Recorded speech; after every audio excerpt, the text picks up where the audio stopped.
أعوذ بالله من الشيطان الرجيم بسم الله الرحمن الرحيم إن يوم الفصل كان ميقاتا يوم ينفخ في الصور فتأتون أفواجا وفتحت السماء فكانت أبوابا وسيرت الجبال فكانت سرابا إن جهنم كانت مرصادا للطاغين مآبا لابثين فيها أحقابا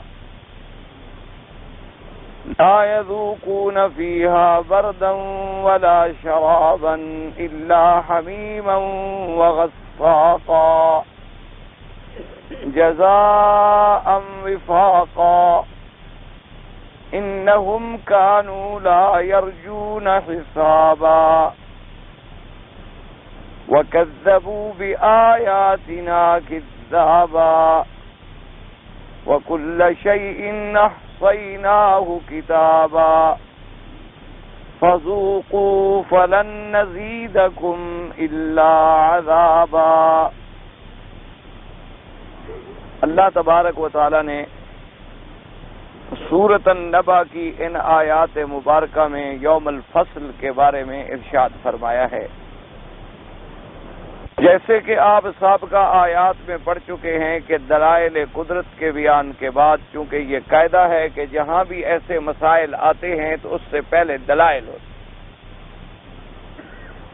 چونکہ قرآن مقدس کے اندر جتنے دعاوی ہیں، قرآن مقدس کے اندر جتنے اللہ تبارک و تعالی نے احکامات ارشاد فرمائے ہیں، ان سب کے ساتھ ادلہ واضحہ ہیں،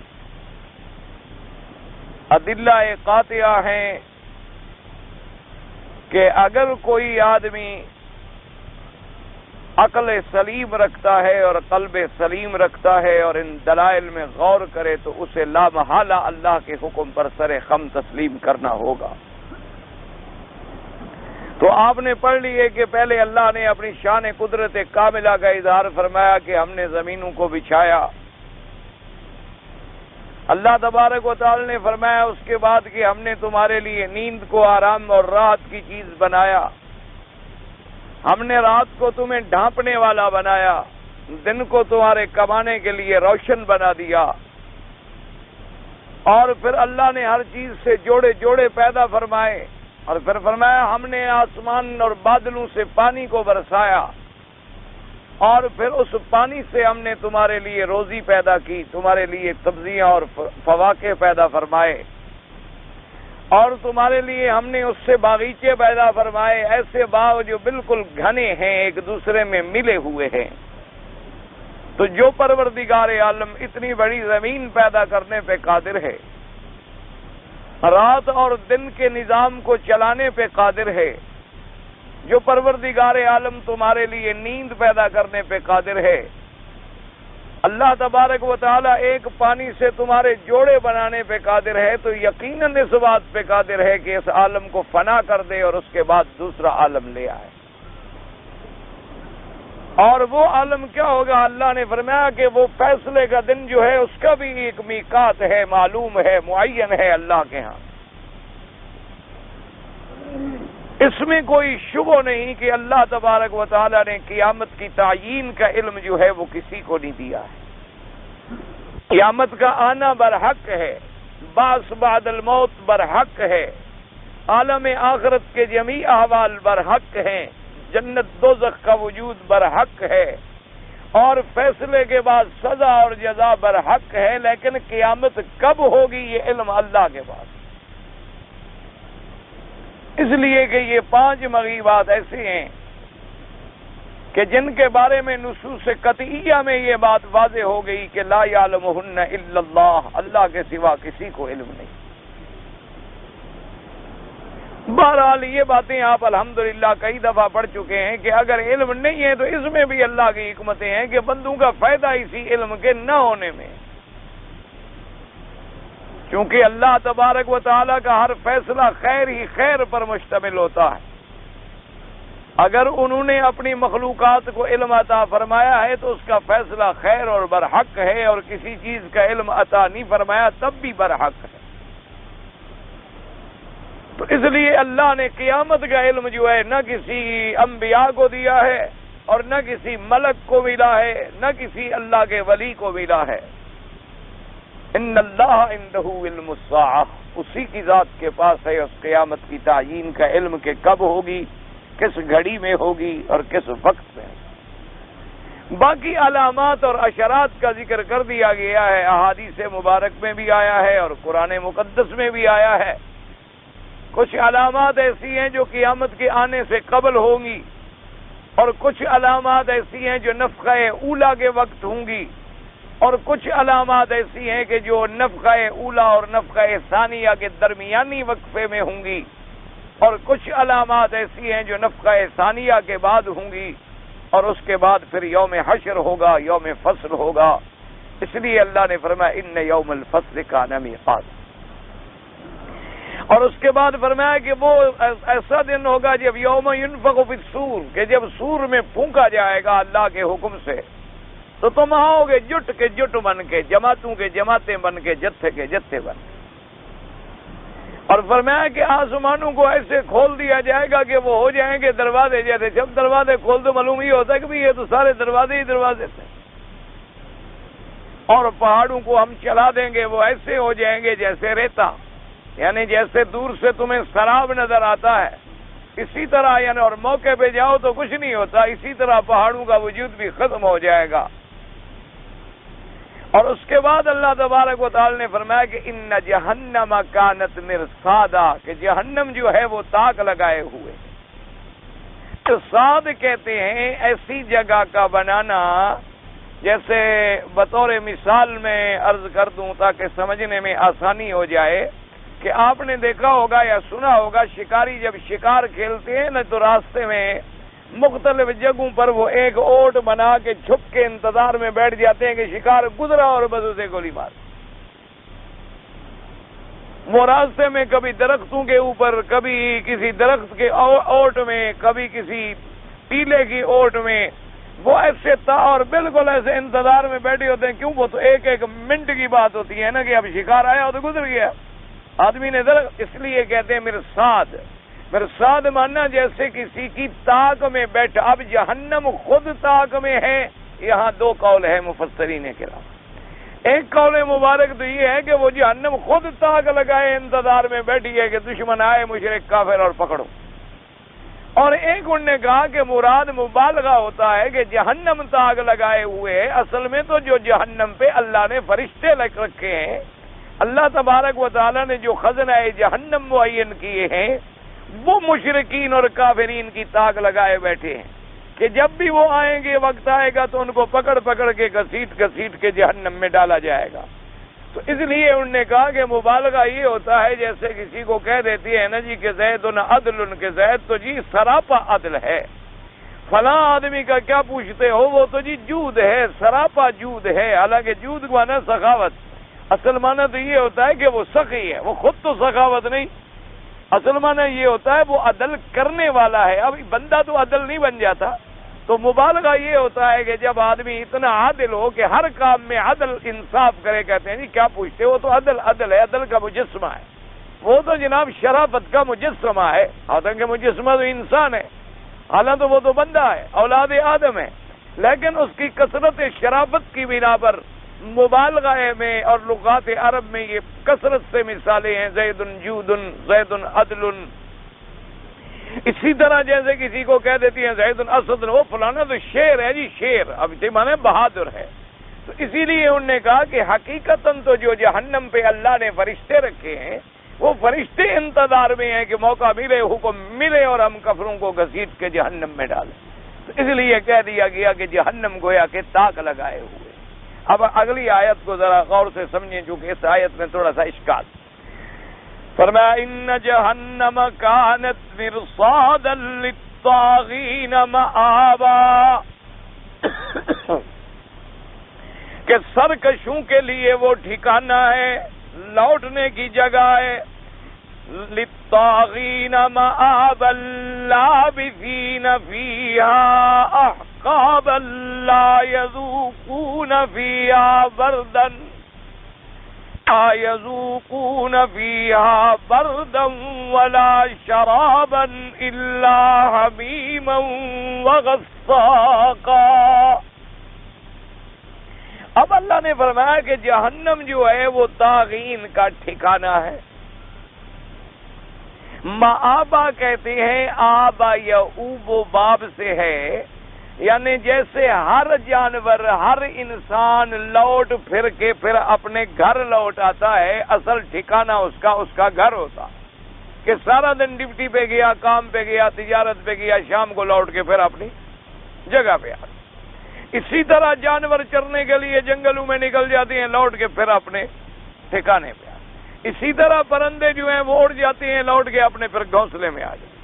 تو جہنم جو ہے یہ طاغین کا ٹھکانہ ہے، طاغین کے لوٹنے کی جگہ ہے، وہ اسی میں لوٹ کے آئیں گے۔ اور آگے قرآن کہتا ہے لابثین فیہا، اور وہ اسی میں رہیں گے، یعنی جہنم میں رہیں گے کتنا؟ فرمایا احقاباً، احقاب کا معنی احقاب جمع یعنی کئی حقب رہیں گے۔ اب پہلی بات تو یہ سمجھیں کہ طاغین سے مراد کیا ہے۔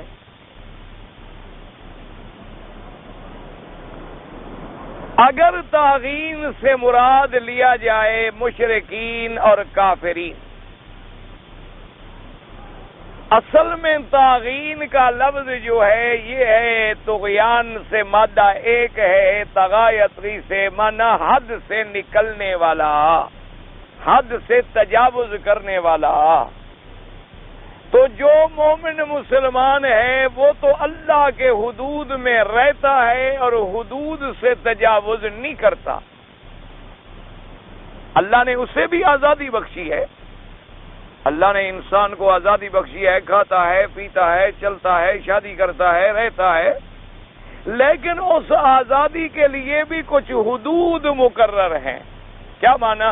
کہ ہر چیز کھا سکتا ہے لیکن حرام چیزیں نہیں کھا سکتا، ہر قسم کے مشروبات پی سکتا ہے لیکن حرام جو ہے مشروبات وہ نہیں پی سکتا، اپنی خواہشات نفس اور اپنی لذت و شہوانیت کے مٹانے کے لیے بیوی کے ساتھ رہ سکتا ہے، 2 بیویاں کر سکتا ہے، 3 کر سکتا ہے، 4 کر سکتا ہے، پھر اپنی خوشی سے میاں بیوی جیسے رہیں، جیسے گھر میں زندگی گزاریں، کوئی پابندی نہیں، لیکن حرام نہیں کر سکتا کہ اب 5ویں شادی بھی کر لے، نہیں کر سکتا۔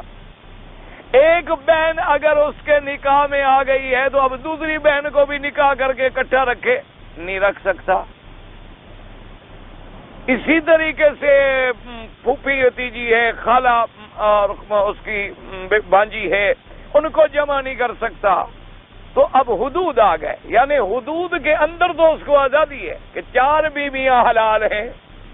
اب 4 بیویوں تک وہ اپنے خواہشات کو جس انداز میں بھی پورا کرنا چاہے، شریعت اس کو کوئی منع نہیں کرتی ہے۔ اب اسی طریقے سے اللہ تبارک و تعالی نے اسے آزادیاں، کئی نعمتیں عطا فرمائی ہیں، لیکن ایک حدود ہے۔ ان حدود سے جب بھی نکلے گا تو اب تجاوز عن الحدود ہوگا، اور جب تجاوز کرے گا وَمَن يَتَعَدَّ حُدُودَ اللَّهِ فَقَدْ ظَلَمَ نَفْسَهُ، اللہ نے فرمایا جو میری حد بندیوں کو توڑ کے آگے نکلے اس نے پھر اپنی جان پہ ظلم کیا ہے، میرا تو کچھ نہیں بگاڑا، میرا نقصان تو نہیں کیا، لیکن اس نے اپنی جان پہ ظلم کیا ہے کہ اب عذاب بھی تو اسی کی جان پہ آئے گا نا۔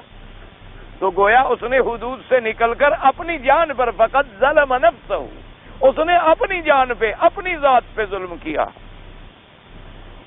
لیکن کافر جو ہوتے ہیں وہ ان کے لیے حدود اللہ کی کوئی پابندی نہیں ہے، وہ تجاوز کرتے ہیں۔ جیسے آپ کہتے ہیں نا جی اس دفعہ پانی آیا جی، بڑی طغیانی آئی جناب، بڑی طغیانی آئی، کیا مانا کہ پانی دریاؤں کے حدود اور کناروں سے باہر نکل گیا، کہ اپنے حدود میں بہ رہا ہے تو وہ دریا ہے، لیکن جب حدود سے تجاوز کر گیا تو اب طغیانی میں آ گیا۔ اب آپ کہتے ہیں محاورات اردو میں بھی آپ کہتے ہیں کہ جی اس دفعہ پانی میں بڑی طغیانی تھی، بڑا طوفان آ گیا اور جناب علاقے کے علاقے بہ گئے کہ وہ حد سے نکل گیا، اس نے حدود کو توڑ ڈالا۔ اسی کا نام ہوتا ہے طغیان، اسی مادہ ان کا وہی طغا ہے، سرکشی کرنا اور حدود اللہ سے تجاوز کرنا، ان سے نکل جانا، اللہ کے احکامات کو چھوڑ دینا، اللہ کے اوامر کی قدر نہ کرنی، اس کو کہتے ہیں۔ تو اب یہاں قرآن نے تو ایک لفظ فرما دیا کہ للطاغین مآبا، تو طاغین سے مراد کیا ہے؟ اب یہ ہے بات ذرا سمجھنے والی، کیونکہ اس سے پہلے جہنم کا ذکر ہے کہ ان جہنم کانت مرصاد۔ اب مرصاد کس کے لیے؟ للطاغین، اور طاغین کے لیے وہ مآبا ہے، اور آگے فرماتے ہیں لابثین فیہا احقابا، اور اس میں وہ رہیں گے۔ احقاب، احقاب جمع عقب کی، حقب کیا ہے؟ بعد نے کہا 80 سال، بعد نے کہا کہ بضع و ثمانون سنہ، یعنی 80 سے کچھ اوپر، بعد نے کہا 70 سنۃ 70 سال، اور ایک قول آتا ہے حضرت علی رضی اللہ تعالیٰ عنہ سے، انہوں نے فرمایا کہ احقاب جو ہے عقب سے ہے اور وہ ہے 80 سال، اور سال کے 12 مہینے ہوں گے، مہینے کے 30 دن ہوں گے، اور ہر دن جو ہے کہ 1000 سنۃ 1000 سال کا ہوگا، یعنی 12 مہینے ہو گئے، ایک مہینے کے 30 دن ہو گئے، اور ہر دن ہوا 1000 سال کا، تو مہینے کے کتنے ہو گئے؟ 30,000 سال، اور ادھر ہو گیا 80۔ تو اس لیے جب اسے آپ ضرب تقسیم کرتے ہیں تو تقریباً 2,88,00,000 کے قریب جا کر سال بن جاتے ہیں۔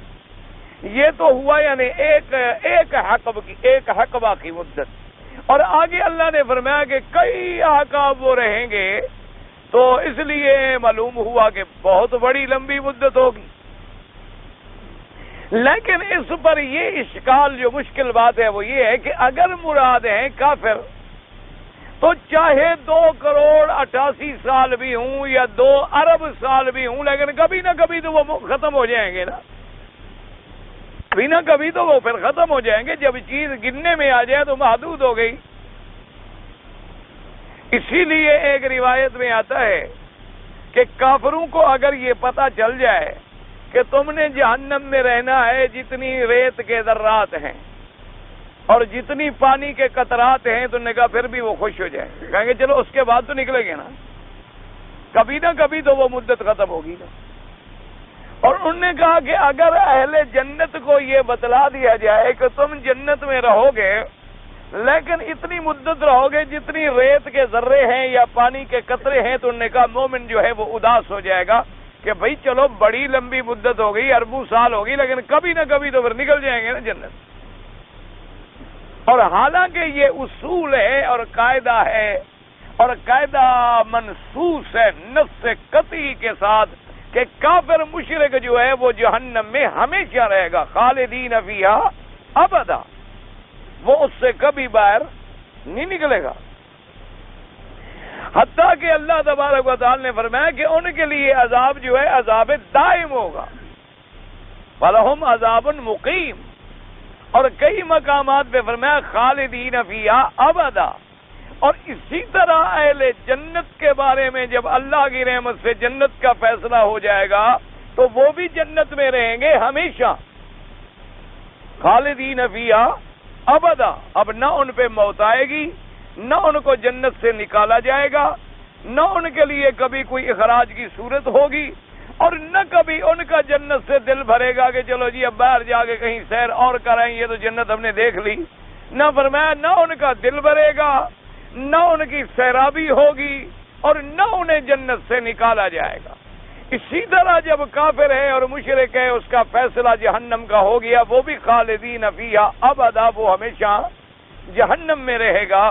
اور یہاں قرآن پاک کہتا ہے کہ اس میں وہ چند احقاب رہیں گے، تو چند احقاب چاہے ہم ان کو کتنا بڑا مان لیں، کتنا لمبا مان لیں، لیکن بہرحال ایک مدت اب دیکھیں نا جی دنیا کی کتنی لمبی مدت ہے، ہزاروں سال گزر گئے، ہزاروں سال گزر گئے ہیں۔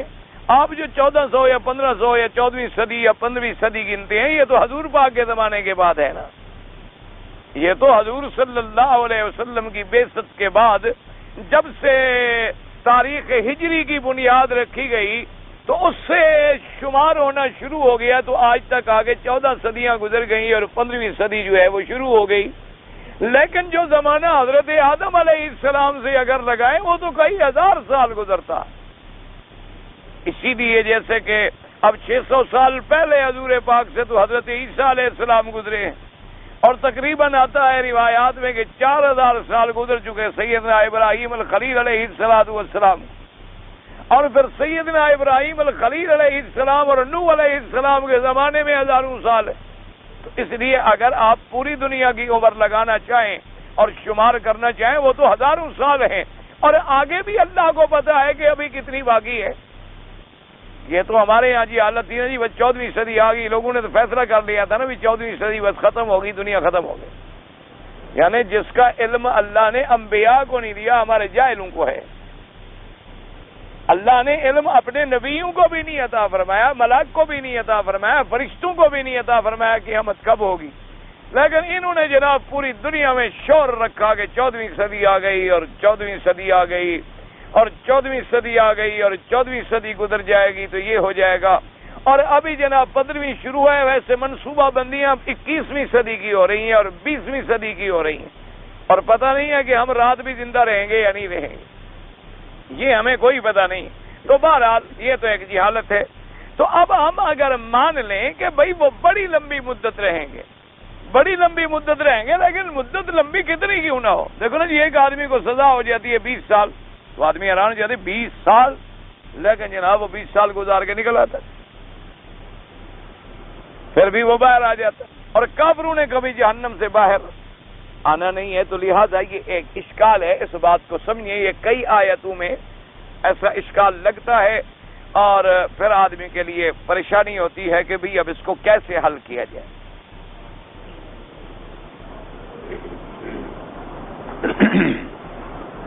تو اس لیے اس بات کو سمجھیے، اس کے دو جواب ہیں۔ بعض علماء نے فرمایا کہ طاغین جو ہے نا، انہوں نے فرمایا کہ بات پہلی آیت جو ہے اس کی ختم ہوگی، ان جہنم کانت مرصادا، کہ جہنم ہے طاق میں، للطاغین۔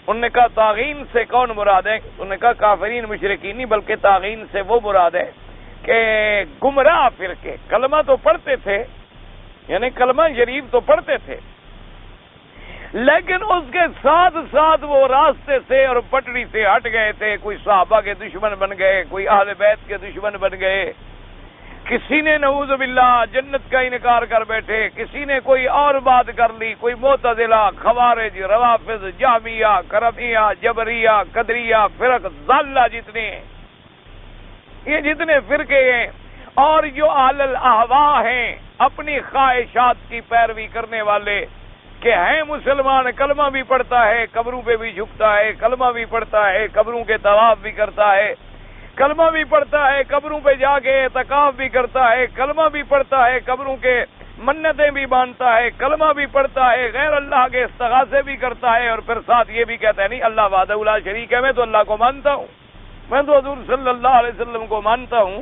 تو بعض علماء نے فرمایا کہ طاغین سے وہ مراد ہیں کہ وہ احکام بڑی لمبی مدتیں جہنم میں پڑے رہیں گے، لیکن چونکہ کلمہ پڑا تھا، من کان فی قلبہ مثقال ذرۃ من ایمان، کہ ذرے کے برابر بھی چونکہ دل میں ایمان تھا، اگر کسی نہ کسی وقت اللہ اپنی رحمت سے ان کو نکالے۔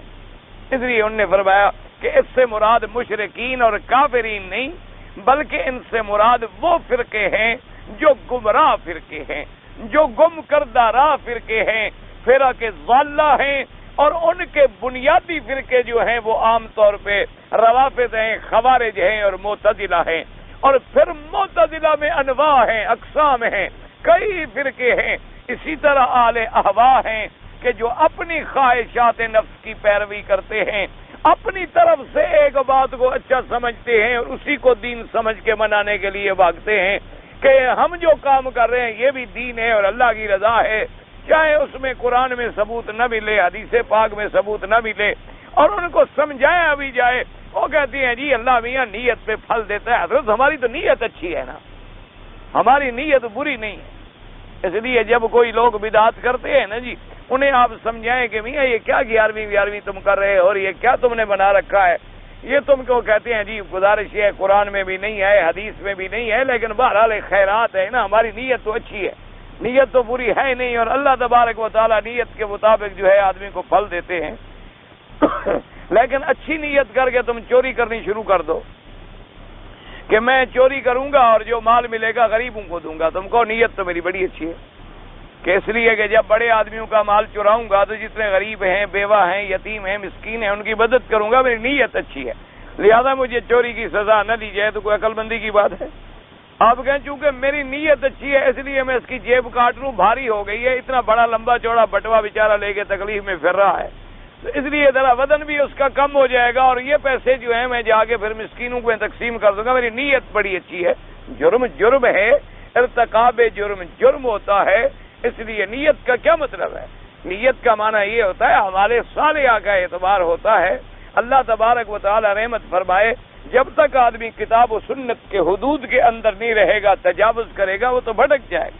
تو اس لیے بعض علماء نے فرمایا کہ طاغین سے مراد جو ہے وہ گمراہ فرقے۔ اچھا، اگر ہم ان کا معنی گمراہ فرقے لے لیں تو جھگڑا ہی ختم ہو گیا، کیونکہ گمراہ فرقے جو ہیں ٹھیک ہے وہ جہنم میں رہیں گے بڑی مدت جتنی اللہ چاہیں گے، لیکن اپنے ایمان کی وجہ سے کبھی نہ کبھی وہ جہنم سے نکلیں گے، چونکہ یہ قاعدہ ہے من قال لا الہ الا اللہ، جس نے بھی یقین قلب سے، جس نے بھی اخلاص سے، جس نے بھی ایمان سے کلمہ پڑھا ہے، دخل الجنہ، حضور نے فرمایا جنت میں داخل ہوگا۔ لیکن کب ہوگا اللہ جانتا ہے کہ کتنے عرصے کے بعد اور کتنی سزائیں بھگتنے کے بعد اور کتنی دیر جہنم میں رہنے کے بعد، لیکن بہرحال چاہے ذرے کے برابر بھی ایمان کا ذرہ اس کے دل میں ہے تو وہ بہرحال جنت میں جائے گا۔ اس آیت کے ساتھ تو بات ہی ختم ہو گئی، پھر کوئی جھگڑا اور اختلاف نہیں رہتا۔ ایک سوال کا جواب تو یہی آتا۔ لیکن علماء نے فرمایا کہ بھائی بات جو چل رہی ہے وہ آ رہی ہے ان لوگوں کے بارے میں جنہوں نے جہنم کی تکذیب کی، جنہوں نے اللہ کے قرآن کی تکذیب کی، جنہوں نے قیامت کے آنے میں جھگڑا کیا، قیامت کے آنے میں اختلاف کیا کہ قیامت نہیں ہے، کس نے جینا ہے، کس نے اٹھنا ہے، تو وہ تو پکے کافر ہیں۔ تو جب آگے پیچھے ساری آیات جو ہیں وہ کافروں کے بارے میں آ رہی ہیں تو انہوں نے کہا کہ یہ جواب ہم کیسے مان لیں کہ اس سے مراد کافر نہیں ہے، مسلمان گمراہ مراد ہیں۔ اس لیے انہوں نے کہا بھی اگلی آیت کو دیکھیں، پچھلی آیات مبارکہ کو دیکھیں تو ساری آیات کا سیاق سباق جو ہے وہ تو کافرین کے بارے میں ہے۔ اما یتساءلون عن النبأ العظیم الذی هم فیہ مختلفون۔ اب قیامت کے آنے میں اختلاف تو کافر ہی کرتا ہے، مومن کو تو یقین ہے کہ قیامت حق ہے، مومن کو تو کوئی شبہ ہے نہیں۔ اسی طرح اگلی آیات بھی کہتی ہے کذبوا بآیاتنا، کہ ذابہ انہوں نے ہماری آیات کی تکذیب کی، انہوں نے ہماری آیات کو جھٹلایا۔ اچھا، ان ساری سزاؤں کے ذکر کرنے کے بعد آگے آیت آ رہی ہے ان للمتقین مفازا حدائق واعنابا وکواعب اترابا۔ تو وہ متقین آ رہے ہیں تو متقین کافرین کے مقابلے پر ہیں۔ تو لہذا علماء نے فرمایا کہ جب ہم سیاق دیکھتے ہیں، سباق دیکھتے ہیں، آیات ما قبل دیکھتے ہیں، آیات ما بعد دیکھتے ہیں تو یہ بات واضح ہوتی ہے کہ یہاں کافروں کا معاملہ ہے، یہاں مشرکین کا معاملہ ہے، یہاں گمراہ فرقوں کا معاملہ ہے ہی نہیں۔ اور اسی طریقے سے قرآن پاک میں آتا ہے کہ اللہ تبارک و تعالی نے موسیٰ علیہ السلام اور ہارون علیہ السلام کو حکم دیا تھا کہ آپ جائیں فرعون کی طرف، تو وہاں بھی یہی لفظ استعمال کیا گیا اذهبا الى فرعون انه طغى، کہ تم دونوں جاؤ فرعون کے بعد وہ سرکش ہو گیا، حد سے نکل گیا ہے۔ تو وہ فرعون جیسے کافر کے حق میں استعمال ہوا ہے لفظ طغى۔ اسی طرح علماء نے فرمایا کہ جہاں جہاں بھی قرآن میں آپ نظر ڈالیں عام طور پر اس لفظ کا استعمال جو ہے کفار و مشرکین کے لیے۔ تو اب اس ایک آیت میں آنے کے بعد ہم کہیں گے نہ یہاں کافر مراد نہیں ہے بلکہ یہاں مراد جو ہیں وہ گمراہ فرقے مراد ہیں، تو انہوں نے کہا کہ یہ جواب کوئی اتنا مضبوط نہیں ہے کہ جس سے بات بنے۔ اچھا، اب جناب مراد لیا ہم نے کافر، طاغین سے مراد جو ہیں وہ کافر ہیں اور مشرک ہیں۔ تو اب وہ پھر وہی اعتراض لوٹ آیا کہ جب کافر اور مشرک ہیں تو کافر مشرک تو جہنم میں ہمیشہ رہے گا، چونکہ حدیث پاک ہے کہ جب جنت والے جنت میں چلے جائیں گے اور جہنم والے جہنم میں چلے جائیں گے، اللہ حکم فرمائیں گے ملائکہ کو کہ موت کو لے آؤ. موت کو لے آئیں گے ایک مینڈے کی شکل میں، ایک مینڈے کی شکل میں موت کو لے آئیں گے، اور اللہ حکم فرمائیں گے کہ دونوں کے سامنے، جنت والوں کے بھی سامنے اور جہنم والوں کے بھی سامنے، اب اس موت جو جانور ہے اس کو ذبح کر دو. اس کو ذبح کر دیا جائے گا. تو اللہ پاک فرمائیں گے کہ جنت والے دیکھ لو، اب موت کو موت آ گئی، اب موت کو بھی موت آ گئی ہے، بات ختم. اب تم زندہ ہو اور خالدین فیہا ابدا، ہمیشہ جنت میں رہو گے. اور اسی طرح کفار و مشرکین جو ہیں جن کی موت علی الکفر علی الشرک کا یہ، وہ ہمیشہ مخلد فی نار جہنم رہیں گے. ختم ہو گئی بات. تو اب یہ تو ایک متفق بات ہے کہ بھی کافر ہمیشہ جہنم میں رہے گا اور مومن انشاءاللہ اللہ کی رحمت سے ہمیشہ جنت میں رہے گا. تو یہ پھر لابسین فیہا احقابا، کہ وہاں رہیں گے اس میں چند احقاب، چند حق. اس سے کیا مراد؟ تو اب اس کا جواب علماء نے یاد رکھے. پھر اس کے دو جواب ہیں، یاد رکھیں. اب دیکھیں قرآن کی آیت پہ غور کریں، قرآن مجید کا ذرا آیات کو دیکھیں تو کچھ بات انشاءاللہ سمجھیں. فرمایا للطاغین مآبا لابثین فیہا احقابا لا یذوقون فیہا بردا ولا شرابا، لا يذوقون فيها بردا ولا شرابا إلا حميما وغساقا. اللہ نے فرمایا کہ وہ رہیں گے اس میں احقاب اور لابثین فیہا احقابا لا يذوقون فیہا بردا ولا شرابا، یعنی اتنے احقاب جہنم میں تو ان کو پینے کے لیے کیا ملے گا؟ جو زخمیوں کے، جو جہنم والے جلیں گے اور پیپ نکلے گی، پانی مانگیں گے تو وہی ملے گا. اور حمیمن کھولتا ہوا گرم پانی ملے گا کہ منہ کے قریب آئے تو منہ جل جائے، اندر ڈالیں تو آنتوں کو جلا ڈالے. تو یہ انہوں نے کہا اتنی احقاب تو ایک قسم کا عذاب ہوگا. اب اتنی احقاب کے بعد پھر عذاب کی شکل بدل جائے گی اور عذاب. انہوں نے کہا یہ جو تفسیر آئی ہے لابسین فیہا احقابا، یعنی اتنے احقاب جو ہیں وہ اسی عذاب میں مبتلا رہیں گے. جیسے یوں سمجھیں، جیسے آج بھی دنیا میں مجرموں کو سزا دیتی ہے نا، وہ کہتے ہیں جی 3 مہینے کے لیے کوٹھی بند، یعنی اس کو ایک چھوٹی سی کوٹھی 2 میٹر بھی 2 میٹر کی یا 1 میٹر بھی 1 میٹر کی کوٹھی میں بند کر دیتے ہیں کہ اسی میں تم نے رات گزارنی ہے، اسی میں سونا ہے. اب وہ سیدھی ٹانگیں کر کے سو بھی نہیں سکتا اور ساری رات اور سارا دن کھڑا بھی نہیں ہو سکتا. کبھی کھڑا ہوگا، کبھی بیٹھے گا، کبھی ٹیک لگائے گا، کبھی کچھ کرے گا. اسی میں اس نے پیشاب کرنا ہے، اسی میں اس نے سب کچھ کرنا ہے کونے میں، اور اسی میں اس کا مٹکا پڑا ہے، اسی میں اس کا پانی پڑا ہے، اسی سے پینا ہے، اسی سے استنجا کرنا ہے. اچھا جی 2 مہینے کے لیے کوٹھی بند ہو گیا. اچھا 2 مہینے کے لیے انہوں نے کہا جی اب اس سیل سے اس کو نکالو اور اس کوٹھی میں لے جاؤ جہاں 2 مہینے کے لیے اس نے چکی پیسنی ہے. اچھا جی اب اس کو چکی والی کوٹھی سے نکالو اور 2 مہینے کے لیے اس نے جا کے رسی بانٹنی ہے. تو اب سزا کا یعنی شکلیں بدل رہی ہیں. ہے تو سزا ایک کوٹھی سے نکل کر صرف دوسری کوٹھی میں آ رہا ہے، دوسری کوٹھی سے نکل کر تیسری کوٹھی میں آ رہا ہے بھی جیل میں، اور سزا بھی بھگت رہا ہے، لیکن سزا کی کیفیتیں جو ہیں وہ تبدیل ہو رہی ہیں.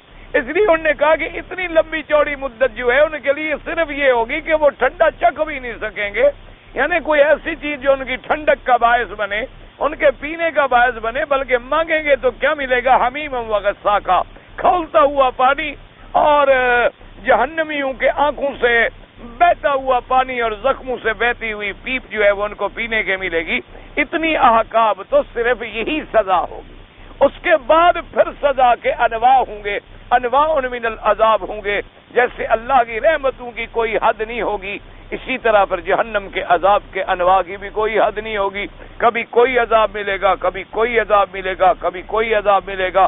اللہ تبارک و تعالیٰ اپنی رحمت سے بچائے. تو انہوں نے کہا یہ ان کے ہمیشہ رہنے کی بات نہیں، یعنی اس قسم کے عذاب میں رہنے کی مدت کا ذکر کیا گیا. سمجھا؟ ایک جواب علماء نے یہ دیا. اور دوسرا جواب علماء نے یہ دیا ہے، انہوں نے کہا بھی بات یوں سمجھیں کہ اللہ نے یہ تو نہیں کہا نا کہ احقاب تو ٹھیک ہے جمع ہے حقب کی، حقب کہتے ہیں 80 سال، لیکن اللہ نے یہ تو نہیں کہا نا ایک حقب 2 3 4 5 6 10 20 100، اللہ نے تو کہا جمع کہ احقابن، اب وہ کتنی، ایک وہ ختم ہوا، دوسرا پھر تیسرا پھر چوتھا ابد الآباد۔ اسی لیے اللہ تبارک و تعالی نے تو ایک لفظ فرما دیا جمع کا، اسی میں آ گیا کہ لابثین فیہا احقابا، یعنی ایک حقب ختم ہوگا، دوسرا شروع، دوسرا ختم، تیسرا شروع، تیسرا ختم، چوتھا شروع، چوتھا ختم، پانچواں شروع۔ آگے اللہ نے معین تو نہیں کر دیا کہ 5 6 10 7 8۔ ہاں تم جو کہتی ہو کہ حقب کہتی ہیں 80 سال کو، یعنی چلو ایک حقب 80 کا ہوا نا، لیکن وہ تو احقابن جمع کا صیغہ ہے، معنی ہے کہ ہمیشہ رہیں۔ جیسے انہوں نے فرمایا کہ قرآن پاک میں ایک دوسری آیت مبارک میں بھی آتا ہے خالدین فیہا ما دامت السماوات والارض، اللہ نے فرمایا وہ ہمیشہ رہیں گے جب تک آسمان و زمین ہے۔ اب آسمان و زمین کیا مانا؟ نے کہا یہ محاورہ ہے۔ کیا مانا؟ جیسے تم کہتے ہو نبی خدا کرے اللہ تمہاری عمر جو ہے قیامت تک لمبی کر دے، اللہ تیری عمر دراز کرے، اللہ تجھے 17 جتنی عمر دے۔ اب چونکہ 17 کا پتہ نہیں مانا ہوتا ہے لمبی عمر، جس کی کوئی حد، جس کا کوئی حد و شمار نہیں ہوتا ہے۔ محاورات میں بھی آدمی کہتا ہے نا، جیسے آدمی کہتا ہے کہ بھی تجھے ملے 1000 برس اور ہر برس کے دن ہوں 50,000۔ یہ لوگوں نے بڑا یعنی تعریف میں لکھا ہے، لیکن یہ نہیں سوچا کہ 50,000 سال کا دن جو ہے کافروں اور جہنمیوں کے لیے ہوتا ہے۔ یہ نہیں لکھا، بیچاروں نے محبوب کے لیے لکھا ہے یعنی تمہیں بھی وہ جہنم والوں کی لمبی عمر ملے۔ تو بہرحال انہوں نے کہا کہ محاورہ یہ ہے کہ ہم جب تک آسمان و زمین ہے یعنی ہمیشہ رہیں۔ جیسے کہتے ہیں اللہ تیرا ملک قائم رکھے جب تک آسمان و زمین ہے، مانا کیا ہوتا ہے؟ ہمیشہ قائم رکھے۔ دعا ہمیشہ کی ہوتی ہے، لیکن اس کو بطور محاورہ آسمان اور زمین سے بات کی جاتی ہے۔ تو بعض علماء نے فرمایا کہ نہیں، خالدین فیہا ما دامت السماوات والارض، انہوں نے کہا کیا ماننا؟ انہوں نے کہا کہ جنت کے تو زمین و آسمان بھی اپنے ہوں گے نا، یہ آسمان اور زمین دنیا والی تو ہوگی نہیں نا، یہ آسمان تو ختم ہو گئے، فتحت السماء فکانت ابوابا۔ اسی طرح آ گیا اذا السماء انشقت واذنت لربها وحقت، اسی طرح آیا یوم تبدل الارض غیر الارض والسماوات، کہ وہ تو زمینیں بھی بدل ڈالی جائیں گی اور آسمان بھی بدل ڈالے جائیں گے۔ اب جو زمین عالم آخرت کے لیے بنے گی وہ تو ہمیشہ رہنی ہے نا، وہ تو آسمان ہمیشہ رہنے ہیں۔ تو حکم ہے کہ تم رہو گے جنت میں جب تک آسمان و زمین، تو وہ آسمان و زمین ہی ختم نہیں ہوں گے، تمہارا جنت میں رہنا بھی کبھی ختم نہیں ہوگا۔ تو اس لیے علماء نے فرمایا کہ بعض اوقات الفاظ مبارک ایسے استعمال ہوتے ہیں قرآن میں اور مراد اس سے یہ ہوتی ہے کہ وہ اس میں ہمیشہ رہیں گے۔ للطاغین مآبا لابثین فیہا احقابا لا يذوقون فيها بردا ولا شرابا إلا حميما وغساقا۔ اب آگے دیکھیں فرمایا جزاء وفاقا، ان کو بدلہ دیا گیا پورا پورا۔ کیا مانا؟ جیسے ان کے عمل تھے۔ اچھا، اب اس پر مستشرقین اور اعداء دین جو ہیں، اعداء اسلام جو ہیں، وہ ایک اعتراض کرتے ہیں کہ اللہ فرماتے ہیں کہ ہم بدلہ دیا پورے کا پورا۔ انہوں نے کہا جی اچھا پورا بدلہ ہے، ایک آدمی کی عمر تو تھی 100 سال، 100 سال میں 15 سال کے بعد تو وہ بالغ ہوا، جب تک بالغ نہ ہو تو جرم ہی نہیں۔ اچھا 15 سال کے بعد 100 میں سے اگر آپ 15 نکال دیں تو باقی کتنی بچ جائیں گے؟ 85 سال بچ جائیں گے۔ کہ اس نے کفر شرک تو کیا سارا 85 سال، اور جہنم کی سزا مل رہی ہے اس کو ابد الآباد تک 1000 سال، جس کی حد ہی کوئی نہیں۔ تو نے کہا پورا پورا کیسے ہوا؟ جتنی دیر اس نے کفر کیا تھا اتنی دیر جہنم میں ڈالو۔ اس نے اگر 50 سال کفر کیا ہے 50 سال جہنم میں ڈال دو۔ اس نے اگر 100 سال شرک کیا ہے تو 100 سال کے لیے جہنم میں ڈال دو، پھر تو پورا پورا ہو گیا۔ یہ تو پورے سے بھی کئی گنا کرا، کروڑ گنا بڑھ گیا۔ لیکن قرآن کہتا ہے کہ جزاء وفاقا، آپ نے ان کو بدلہ دیا پورے کا پورا۔ تو یہ مشرکین اور خاص طور پر مستشرقین جو ہیں، اعداء اسلام جو ہیں، وہ مسلمانوں کے دل میں قرآن پاک کے بارے میں ایسی شبہات پیدا کرتے ہیں، خاص طور پر یہود و نصارہ، اور یہود و نصارہ کے پھر آگے جتنے فرق جو ہیں اللہ تبارک و تعالی معاف فرمائے، وہ اس قسم کے شبہات پیدا کرتے ہیں۔ تو علماء نے فرمایا کہ بات سمجھو کہ ایک آدمی کی عمر ہے مثال کے طور پہ 100 سال، 100 سال زندہ رہا تو شرک کرتا رہا، اگر اللہ اس کو 1000 سال بھی زندہ رکھتے تو پھر شرک ہی کرتا، کیونکہ جب اس نے بغاوت کر دی ہے اور پوری زندگی ثابت کر دیا ہے شرک، تو جتنی لمبی زندگی ملتی اتنا ہی کفر شرک کرتا رہتا، کبھی شرک اور کفر سے باز نہ آتا۔ اس لیے اللہ تبارک و تعالی نے سزا پوری دی نا، تو تمہارے تو بس میں نہیں تھا نا 100 سال کے بعد زندہ رہنا، تمہارے بس میں ہوتا تم تو پھر بھی اسی شرک اور کفر میں رہتے۔ اور بعض علماء کرام نے فرمایا کہ ہمیشہ یاد رکھیں کہ ہر جرم کی ایک حد ہوتی ہے، لیکن جو باغی ہو جائے، ایک آدمی چوری کرے گا ہاتھ کاٹ لیں، ایک آدمی زنا کرے گا 100 درہ مار دیں گے، شراب پیے گا 80 درہ مار دیں گے، ایک آدمی کسی کے ناجائز تہمت لگائے گا زنا کی تو 80 درہ لگا دیں گے، اسی طریقے سے اور کوئی جرم کرے گا دیکھ، لیکن اگر وہ باغی ہو جائے، بغاوت کرے تو پھر اس کی سزا قتل، ختم کرو، اس باغی کو پھر زندہ رہنے کا کوئی حق نہیں، کیونکہ اب یہ تو ملک و ملت کا دشمن بن گیا، یہ تو باغی بن گیا، اب اس کی سزا یہ ہے کہ ختم کرو۔ اللہ نے فرمایا کہ جب آدمی ہوتا ہے کہ چھوٹے موٹے گناہ کرتا ہے، میں بھی کریم ہوں نا، معاف کر دیتا ہوں، کبھی نیکی سے معاف کر دیتا ہوں، کبھی توبہ سے معاف کر دیتا ہوں، لیکن جب وہ باغی بن کے میرے کعبے کے مقابلے پہ قبر کو لے آتا ہے، میری توحید کے مقابلے پہ شرک کو لے آتا ہے، میرے پکارنے کے بجائے غیروں کو پکارتا ہے، تو وہ میرا باغی ہے۔ تو اب باغی کی سزا جو ہے وہ ابدل آباد ہے، اس نے پھر ہمیشہ رہے، کیونکہ باغی کی سزا جو ہے وہ کوئی معاف نہیں کرتا۔ اس لیے تم بندے باغی اپنا معاف نہیں کرتے، اللہ فرماتا ہے میں توحید کے باغی کو چھوڑ دوں، جو میرے توحید کا باغی ہے، میرے عقیدہ حقہ کا باغی ہے، جس نے میرے ملک اور ملک کو چیلنج کیا ہے کہ ملک میرا ہے اور مانگتا غیروں سے ہے، ملک میرا ہے اور جھکتا غیروں کے آگے ہے، پیدا میں نے کیا ہے اور سجدے غیروں کے کرتا ہے، اس لیے فرمایا تو باغی ہے، اور جو مشرک ہے اس سے بڑا باغی کون ہو سکتا ہے۔ اس لیے کبھی اس کے بارے میں لفظ آتا ہے مجرم کا، کبھی لفظ آتا ہے کافر کا، کبھی لفظ آتا ہے فاسق کا، کبھی لفظ آتا ہے طغیان کا، کبھی لفظ اس کے بارے میں قرآن پاک نے آپ مختلف آیات پہ نظر ڈالیں، کیونکہ اس سے بڑا جرم تو کوئی ہوتا نہیں۔ اس لیے فرمایا جزاء وفاقا۔ اب اگلی آیات مبارک کو دیکھیں، اللہ فرماتے ہیں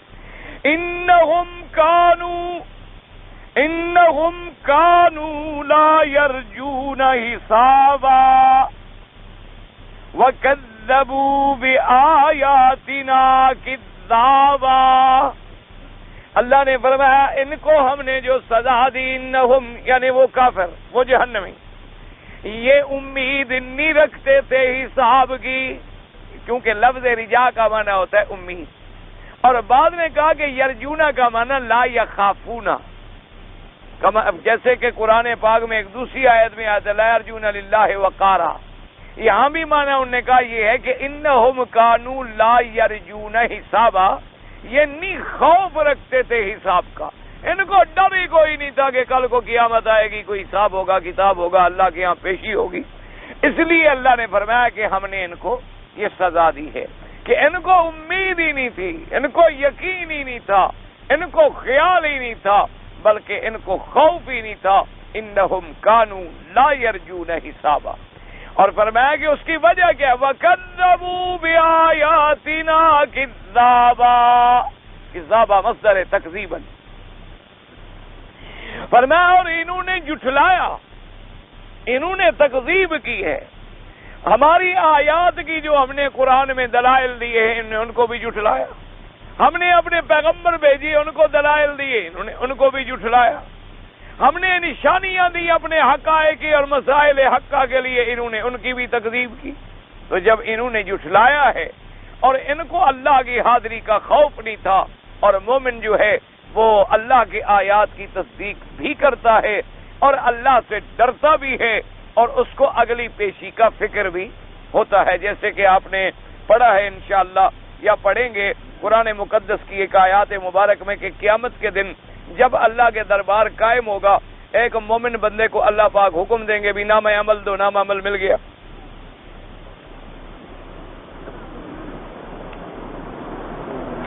اب جناب اپنے نامہ عمل کو دیکھا دیکھا دیکھا دیکھا ماشاءاللہ، اور آخر میں فیصلہ مل گیا جنت کا، بھئی تم جنتی ہو۔ تو جب اس کو ملتا ہے نامہ عمل دائنے ہاتھ میں، تو یقین تو ہو گیا کہ میں نجات پا گیا، اس لیے قرآن نے اس کا نقشہ ہے فَأَمَّا مَنْ أُوتِيَ كِتَابَهُ بِيَمِينِهِ، جس کو دائنے فَيَقُولُ هَاؤُمُ اقْرَءُوا كِتَابِيَهْ، وہ پھر کہے گا اپنے دوستوں سے، اپنے رشتہ داروں سے، اپنے ساتھیوں سے، اہل جنت کے مومنین، بھی ادھر آؤ ادھر آؤ، دیکھو دیکھو میرا نتیجہ، دیکھو میرا رول نمبر، دیکھو ذرا دیکھو نا میں کتنے نمبر لے کے پاس ہو گیا۔ جیسے دنیا میں کوئی آدمی امتحان میں پاس ہوتا ہے نا، وہ اخبار لے کے بھاگ رہا ہوتا ہے، ایک ایک دوست کو دکھاتا ہے، گھر والوں کو دکھاتا ہے، رشتہ داروں کو دکھاتا ہے، کامیاب جو ہو گیا، اور اگر فیل ہو جائے تو گھر ہی نہیں جاتا، اخبار لیا ہو تو اس کو بھی 4 دفعہ لپیٹ کے پینٹ میں ڈالتا ہے کہ کسی اور شاید کسی نے دیکھا ہی نہیں ہے۔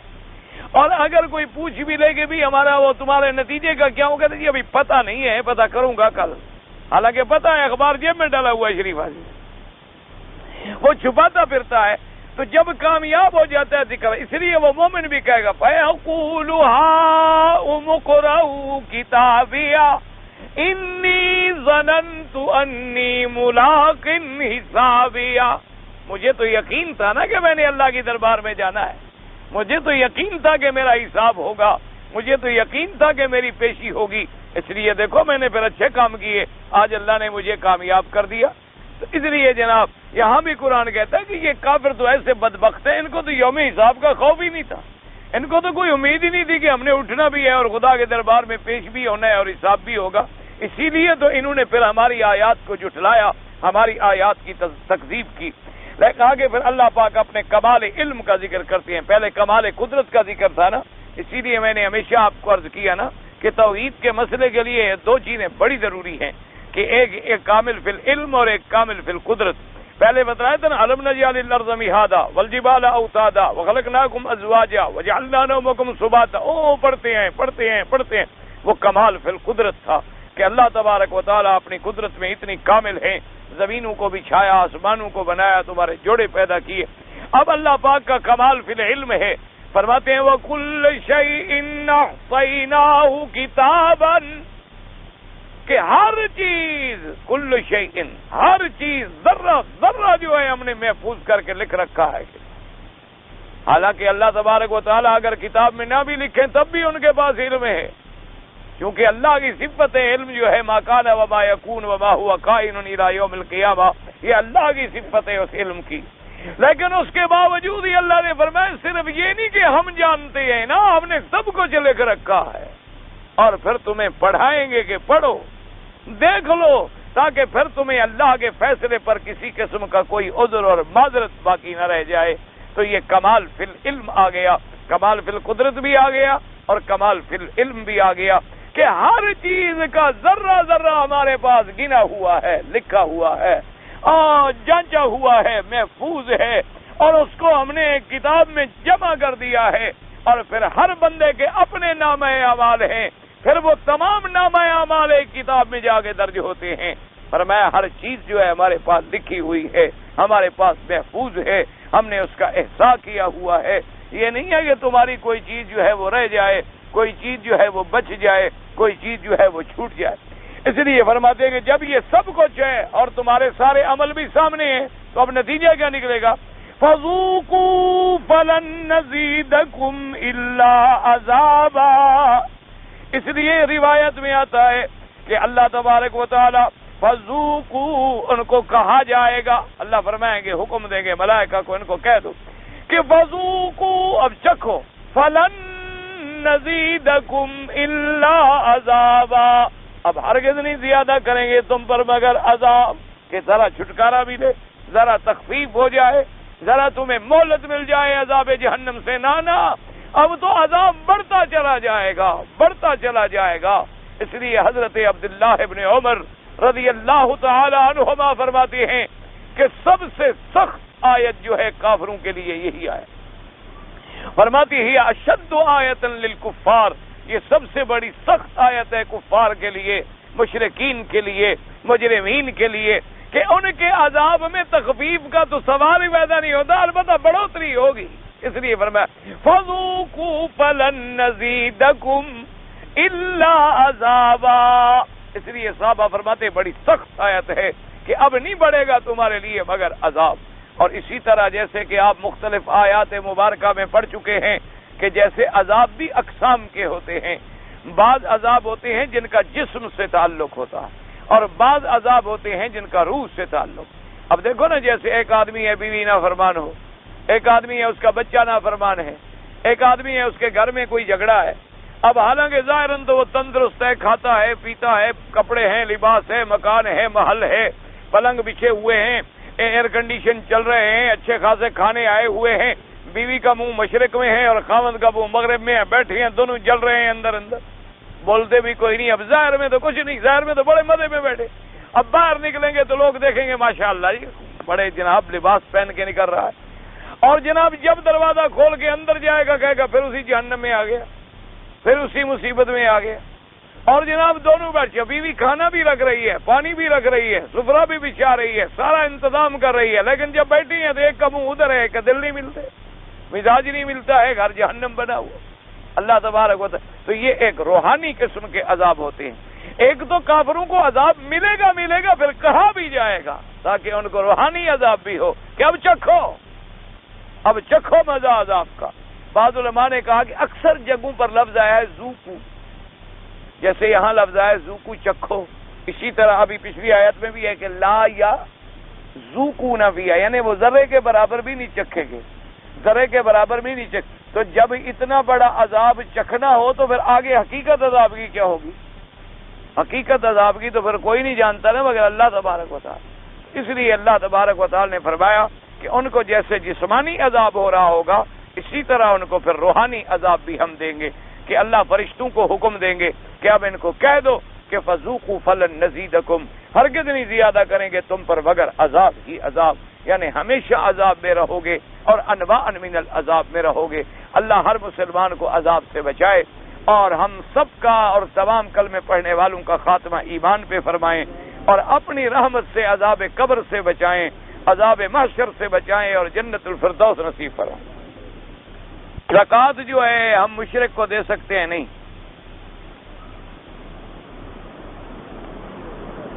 نماز قصر میں وتر، ہاں وتر ضرور پڑھا کریں۔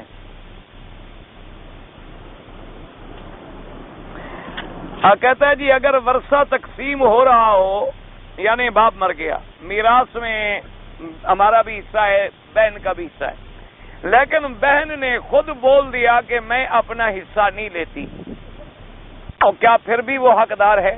ہاں، اس لیے بات سمجھیں، آپ جو والدین سے حصہ ملتا ہے وہ ایک دفعہ لے کر بہن کو دے دو، پھر تمہیں واپس کر دے تو پھر لے لینا۔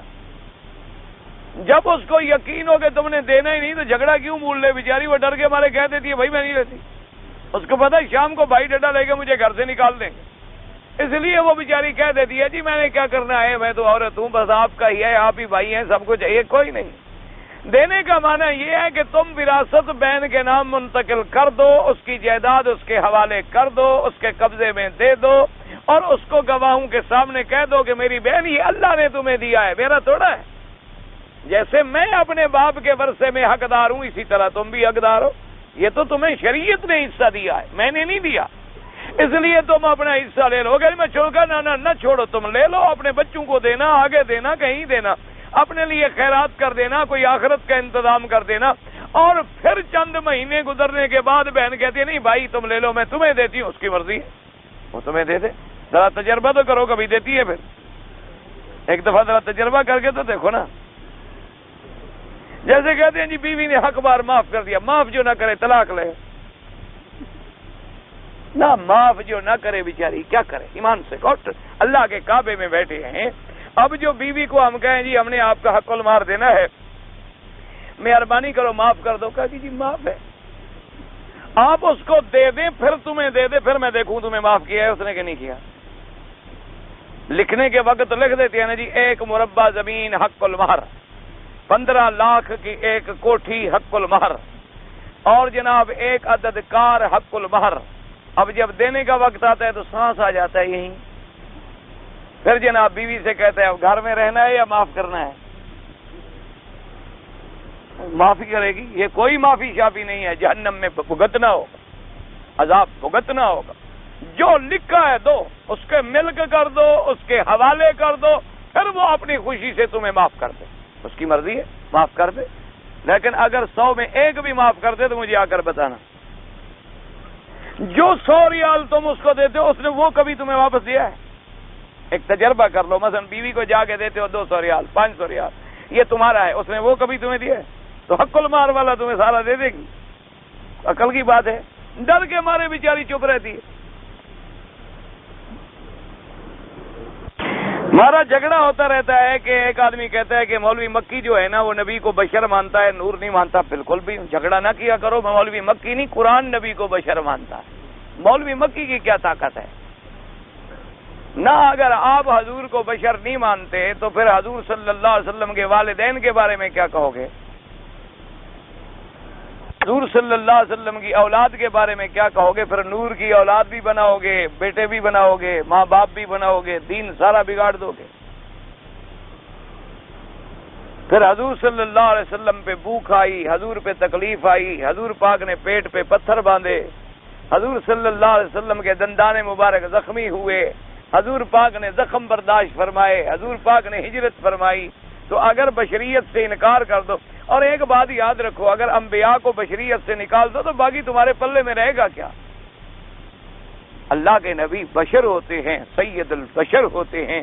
اللہ ان کو نور نبوت یعنی نور قرآن عطا فرماتے ہیں. یہ مراد نہیں ہے جھگڑا یہ نہیں. مولوی مکی کا کیا ہے؟ مولوی مکی اپنی طرف سے کچھ کہہ سکتا ہے؟ یہ تو اللہ کے قرآن کا فیصلہ. ویسے تم جھگڑا وگڑا نہ کیا کرو. ایک آدمی گھوڑے پر سوار ہے اور اس نے وضو کیا ہوا ہے. یہاں گھوڑا تمہیں ملتا بھی ہے یا صرف مولوی مکی فارغ ملا ہے؟ یہاں کتنے گھوڑے ہیں جن پہ تم سوار ہوتے ہو؟ بس ایک مولوی مفت ملا ہوا ہے کہ کچھ نہ کچھ تو پوچھنا ہے نا. وضو کیا ہوا ہے اور گھوڑے پہ سوار ہے اور جا رہا ہے اور نماز کا وقت ہو گیا، نماز پڑھ لے. کیوں نہ پڑھ لے؟ گھوڑے پہ بیٹھنے سے وضو نہیں ٹوٹتا. یعنی گھوڑے کا پسینہ کپڑوں کو لگ جائے تو کپڑے بھی حرام نہیں ہوتے، نہ وضو ٹوٹتا ہے. ہاں تمہیں یہ یقین ہو کہ گھوڑا دوڑے گا تو میری ہوا بھی نکل گئی ہے. اگر تم نے ہوا سنی ہے، اگر تمہیں آواز آئی ہے، پھر وضو ٹوٹ گیا. بات بڑے بہادر لوگ ہوتے ہیں نا، گھوڑے پہ بیٹھے بیٹھے وضو ختم ہو جاتے ہیں. ساری زندگی جیسے گھوڑا نہ دیکھا ہو چڑھا کے دیکھو.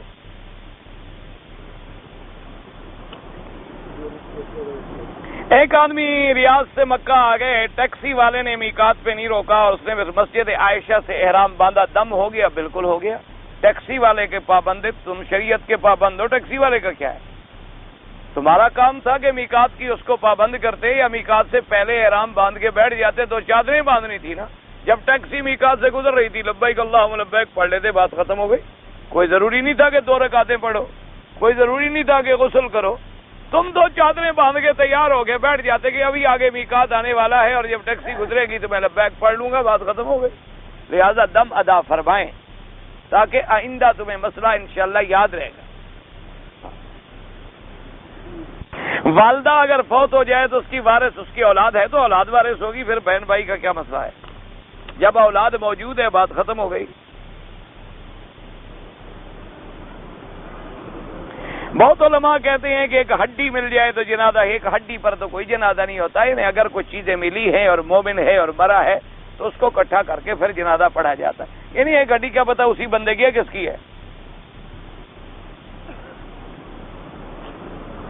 میں نے 4 بجے احرام باندھ کر میدان عرفات چلا گیا. ٹھیک ہے، ساری رات سارا دن حج ہے، ساری رات کے لیے وقت تھا. ٹھیک ہے، حج ہو گیا.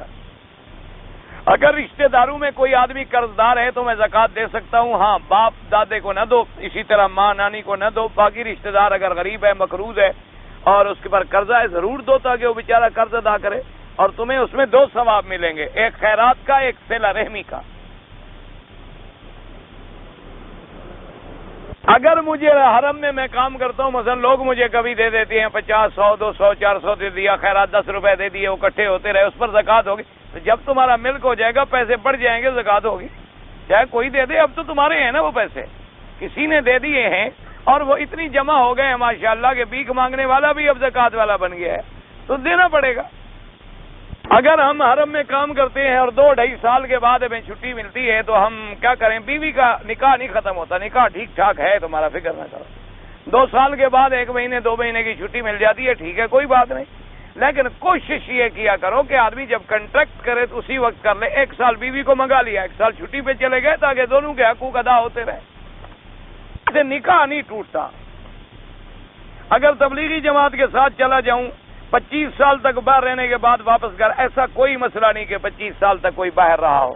بلا وجہ ایسی باتیں نہ کیا کرو کہ آدمی کی اپنی عاقبت خراب ہو.